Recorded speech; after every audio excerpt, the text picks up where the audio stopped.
Hey watch friends, today we're going to check out the first offering from a New Zealand-based microbrand. This is the Zealandic Iceborne. This one's going to be coming to Kickstarter on August 15th of 2024, and I'll of course have a link down the video description. Before we dive into this, I do want to mention up front, while this is a prototype we're going to be checking out today, if you saw that banner, they do intend to send me a production version, and I always of course want to be upfront about that. As we go through, I'm going to start off, we'll knock out the basic specs, we'll get a feel for what this is like to live with, and then we'll wrap things up with the conclusion. As far as the warranty, this comes standard with a 2-year warranty, not bad for a starting brand. As far as the case size, measured from roughly the 3 o'clock to 9 o'clock position, this is coming in at 39 millimeters. The bezel steps down ever so slightly and is coming in at 38.5 millimeters. The lugs are a strap change friendly 20 millimeters. The lug-to-lug is a reasonably compact 46.6 millimeters. The same is true for the thickness. This is only coming in at 11.7 millimeters, and that is inclusive of this fairly high box edge crystal here. So with that, the actual real thickness or the perceived thickness is, I think, even thinner than that 11.7 would denote. The crystal itself, as I already mentioned, this is a double dome box edge sapphire crystal, and it does feature inner AR coating. As far as the movement, this comes with a nice, reliable Miyota 9 series, specifically the 9039. For those who aren't familiar, it's going to be similar to the other 9 series. It's an automatic, it does feature hacking, hand winding, it's higher beat, 28,800 beats per hour, around a 42-hour power reserve, and the main distinction between this and the 9015 that's more common is this one does not feature a date, as you can see, no date on this particular variant. The water resistance is coming with a respectable 200 meters or 20 atmospheres. And then as far as the weight on this included strap, which we'll talk about further, this is only coming in at 74 grams. So very, very light on the wrist, and that really does lend to its overall wear characteristics, which is one that's going to fairly well disappear, but we'll unpack that further. So with that stuff out of the way, let's go ahead and dive deeper and get a better feel for what this one's like to live with. First, for colors. This initial offering is going to be available in 3 colors. There's the burgundy that we're looking at today. There's additionally a dark green color, and then there's a light blue that I consider like an ice blue, especially with this carved texture that we're going to explore. As far as the dial configuration, one of the things you're going to notice is despite the 39mm size, because this is a fixed bezel with a relatively thin bezel presence, this I think has a pretty good amount of dial presence overall. One of the things, of course, that's going to be the claim to fame with this is going to be that carved texture. We've seen this on other offerings that are out there from Straum or for Zelos and a multitude of others. However, I think this is pretty well done, and I think it fits the theming nicely, especially in that ice blue color, which is the one that I personally think is my favorite. The color on this particular burgundy version, it's fairly saturated. As we see moving from the indoor lighting to outdoor lighting in various angles and conditions, it's a pretty saturated color. It does wash out a little bit with the AR and otherwise where it can lighten that up a little bit, but it never gets too light and it stays pretty consistent. The dial configuration and layout, as you can see, this is somewhat of what I would call like a sterile dial configuration. You really only have the applied logo at the 12 o'clock, and then outside of that, you just have the markers as well as the chaptering, and that's something I appreciate. It's not overly done as far as being completely sterile where it looks generic, but I think it's a nice touch and nice balance, and that's good to see. I'm glad they didn't include text at the 6 o'clock. As far as the hardware, this one does feature what I would call is going to be a skeletonized pencil-style handset, and then as you can see, it of course does have loom accents that we'll check out here momentarily. Additionally, this is a polished finish for that, and it does have a facet crease down the middle. So as you move that around, you get some nice light play, and that really helps with the contrast, which is already excellent, especially with that loom against this darker background on this particular color. As far as the second hand, this one's a very delicate arrow style tip. So you can see that out towards the perimeter, it does have that kind of curved tipped arrow. And then once you look at the counterbalance, you can see this is very delicate. So it doesn't actually have a flared out kind of taper for the counterbalance. It just extends that beyond the center pinion there to balance that out. As far as the markers, these are going to be applied indexes all the way around. As you can see at the 12, 3, 6, and 9, as denoted by the 12, 3, 6, and 9, it does have the actual cardinal numerals there. And then in between that, it really ties in nicely with the second hand in that you can see that it does carry over that kind of curved back arrow tip going all the way around there. So I think it's a good aesthetic overall and not one you see that commonly. As far as the lume application, this particular one is going to come with C3, which I believe carries over to each of the color variants, and we'll revisit that as far as that color choice, and I'll give feedback in the critique section because I do have an item I would prefer to see change there. However, one thing that you can't complain about is the lume performance is pretty rock solid. Even though there's a lot more surface area on the handset and the markers seem like they might not be that strong, actually when I tested this out, it surprised me in that they still all perform pretty adequately, especially for being a field style watch. So no real complaints there. It additionally does transition across lighting well, so you can pick up a little bit of that carved texture as well as the color pop, but it still maintains that legibility with the lume itself. As far as the bezel, as we already looked at, this is a fixed bezel construction. The bezel set back just very slightly, as we saw, about a 0.5 millimeter, give or take, for that. It does have a chamfered cut to it. So as you can see, it's not a real compound cut, so it just comes straight up a little bit set back, then that chamfer cut, and then just flattens out at the top. It is going to be brushing as far as the finish all the way around on that. As far as the case itself, you can see that this is somewhat of a flat slab kind of construction. We've seen a lot of other ones that are out there. Fortunately, with the curvature that this has at the top of the lugs, as well as the relatively thin nature, I don't think it seems kind of chunky like a lot of slabs do out there, so I think it actually fits the design well, and it nests pretty well on the wrist, though we'll revisit that one. As I mentioned, the overall mid-case itself is pretty thin, as well as the total thickness, even inclusive of that box edge crystal. You're going to notice that one of the things that does visually help to slim it out, and as my preference, it has horizontal brushing, so running the length of the case, you can see nice clean brush lines. One of the things that's easier to miss, though, is this does have a polished chamfer, as you can see around the lip. However, it is very, very subtle. One of the thinnest accents and touches I've seen there.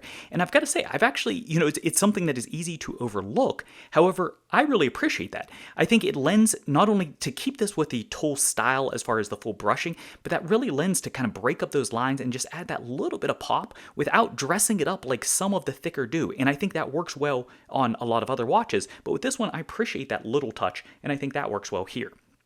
You can see when you move out towards the edges of the lugs, this does have drilled lugs holes. So despite the fact that this particular strap does include quick release spring bars, no matter what you pop on here, you're going to have an easy time switching that around. So that's nice there. This one, while it does have a fairly flat profile, you can see there is a very, very subtle downturn to the lugs. So it does come back, it still sits proud of the case back, and that's again something we'll come back to, but it does have just a slight downward taper to help that to meld a little more into the wrist, and we'll check out the wrist footage here shortly. You can see in between the lugs is going to be a standard curvature to that case, so you could go with like a fitted strap or what have you, or just accept that there's that little bit of case gap. And then on the 3 o'clock side, you can see that this does not include crown guards, which again, I think isn't fitting with the overall style of this with that field leaning. As far as the crown itself, this is only measuring in at 5.7 millimeters. And I say only, not because I think it's too small. In fact, actually, I think it is quite proportionate to the case, and I'm glad with that choice. But visually, I think it looks a little larger than that. I would have expected around 6.3. However, the 5.7, no issues with gripping that, and part of that is owing to the texture that we'll touch upon here momentarily. This is a screw-in construction. That's, I'm sure, part of how they got the 200 meters of water resistance. One of the things that I really like for this in that texture piece is you can see this has kind of a modified coin edge. And I say modified because as you can see here, it is actually a diagonal cut, which to me gives almost like a turbine kind of aesthetic. That's not something you see very commonly, and I've got to say, it really gives a great grip for that. So despite the fact that this isn't exceptionally deep, it has plenty of traction, and I think it's dialed in nicely, but additionally, I visually really like the look of that. I think that's a good aesthetic. The finish on this, consistent with the case as well as the bezel and everything else, is going to be brushed, and then as you can see here, it does have their signature on the outside as well, and I think that looks nice. Shifting over to the case back. The case back on this, as you'd probably expect, is a screw-in construction. One of the things that you're going to notice right off the bat is sticking with the homage to their motherland here. You can see that it does have the map of New Zealand, which has kind of like a topographical, which I'm assuming is a wave pattern, just given where they're located or the fact that that's the island base there. But you can see that that does have kind of that texture that's cut into it around that, which I think that's a nice aesthetic. And overall, it's something cool to see. And this is personally, for me, I believe the first watch that I've checked out from New Zealand. So that's a nice touch. And then as far as the finishing, you can see that this is going to be brushed on the exterior and then it's kind of blasted in the interior with the exception of those accent touches, which does add some good contrast and pops well. It is reasonably thin overall. However, I would like to see this be a little bit thinner, as we'll come back to momentarily. Shifting over to the strap. The strap, as you can see here, size or on my 6.5-inch wrist, I have plenty of adjustment for the sizing. I believe I had a hole left, if I recall correctly, for this. But the factory included strap is tapered from 20 millimeters at the lugs down to 16 millimeters at the last hole or at the buckle. It is going to be a suede kind of texture for the leather, so it does have a coarse texture, which I think, again, is fitting with this overall style and aesthetic for this field watch. You're going to notice that this does have subtle contrast with this particular color, so you have kind of a tan-on-tan coloration, a darker tan, and then a lighter tan for the contrast stitching. As I already mentioned earlier, it does have quick-release spring bars on the back, so you can use those drilled lug holes or the quick-release spring bars to swap those around without any issues. As far as the buckle, this is a somewhat custom buckle. It's a little bit generic in terms of styling, but it is brushed for the finish, and it does have their signature, so it's customized in that sense. But it's pretty basic overall. No complaints, though, as far as the strap choice. Alright, so now that we have all that out of the way, we have a better feel for this watch as a whole, but let's go ahead and get a better feel for the sizing and some other aesthetic choices with some comps. Here it is next to the Zelos Mako GMT, and this is the most recent batch that we've checked out here. One of the reasons I wanted to bring this in, first off, you can see in terms of 40 millimeter sizing with a dive bezel versus kind of having a flat dial there, so without having the chapter ring and with having a thinner bezel, gives an idea for sizing. But additionally though, you can see just how much more present this actually has, believe it or not, a carved texture as we saw. However, in that review, talked about how subtle it was because it was loom filled. You can see this, despite the fact that it can fade away, especially in this indoor lighting, it's always going to be much more present than this Mako, where it's a little bit too subtle, in my opinion, as far as achieving that carve orientation there. Next up, we have a lesser common one. This is Reverie, and this is their dive style watch. And just want to bring this in so you can get an idea as far as the burgundy. Here, this you can see is a little more of like a fuchsia kind of burgundy, certainly like a dark fuchsia, but it's a little more in that shade. This is a little more of a true maroon burgundy, and just wanted to give an idea there, not only for sizing, again, next to a 40 millimeter dive, you can see much smaller presence on the Reverie than there is on the Zealandic. And then finally, want to bring this in next to just another one that's a crowd favorite for me at least. This is the Henry Archer Aqua, in this, as you can see, in that coral green. So I want to bring in a lighter dial color for this, as well as another kind of dial texture, just to give you an idea of the flavor and sense. You can see the dial presence, I think, is relatively comparable, which I think is saying a lot considering the fact that this is not only a millimeter smaller, but I think darker colors tend to present a little bit smaller than the lighter colors do. So I think this really is a testament to how much presence you get when you talk about a field style watch. So I really think this has the presence easily of most 40 millimeter watches out there. All right, so now that we have all that out of the way, let's go ahead and wrap things up with my view of the positives, critiques, as well as the summary. First, for the positives, we didn't talk about the price, but I think this is reasonably priced overall. Not the greatest bargain in the world, but this one is coming in at the super early bird pricing of $441. That's converted, so give or take a couple bucks there. But I don't think that's bad pricing for what this is. I think you get good styling, but there are some caveats and asterisks to that. As far as the dial texture, we've already looked at that extensively. I like this carved texture, and I think it really fits the overall aesthetic, especially depending on what color you go with. I think it's especially fitting for the light blue, and I think actually for the green as well. The green, I think, gives you like that topographical, as well as the light blue gives you that ice. And the maroon, for me, this is probably my least favorite in terms of the colors. I still think it is a nice looking watch. It's just not necessarily my cup of tea, and I don't think it fits the aesthetic as well, though I know that they have bases as far as for their homeland into what this is tying into, and you can check out their site as far as the logic behind that. As far as the legibility, as you would want and expect from a field style watch, this has excellent legibility. As you can see here, even in this indoor lighting, because of the contrast of that loom up against the darker dial, no problems there. So even if the polishing does wash out the handset in indoor lighting like this, still no problems with legibility. However, in normal or outdoor lighting, as we've seen elsewhere, this picks up plenty of pop, plenty of contrast, plenty of legibility all the way around. The sizing, I think, is quite versatile. On my 6.5-inch wrist, it fits just fine. It's plenty compact, no issues there whatsoever. However, I think this can support slightly smaller wrists than mine and much larger wrists than mine because it does have so much dial presence. So I think this is going to work for pretty much everybody out there if you like this style. And then, as we already talked about, easy strap changes, with having the drilled lug holes as well as coming with quick release spring bars, that's always a nice touch there. But what about the critiques? I've already alluded to some of these that we'd be revisiting. First is the loom color. I've got to say, the choice of C3 on this always has a little bit of a greenish hue. In here in indoor lighting, you're actually getting some ambient light that's kind of charging that up a little bit, so you're picking up even more of the green. However, I will say you always with C3 get a little bit of that greenish tinge to it, and I don't think that it goes real well with this burgundy color in particular. With the other two variants, I think it works fine, but I personally would prefer across the lineup if they had changed this over to a BGW9, which has a much more pure white, but additionally I would like the blue contrast as well. I just think that would pop a little bit better as far as the loom touch. I know that they had a basis for this as far as with going with a worm that's located in New Zealand. However, I do think BGW9 would work better.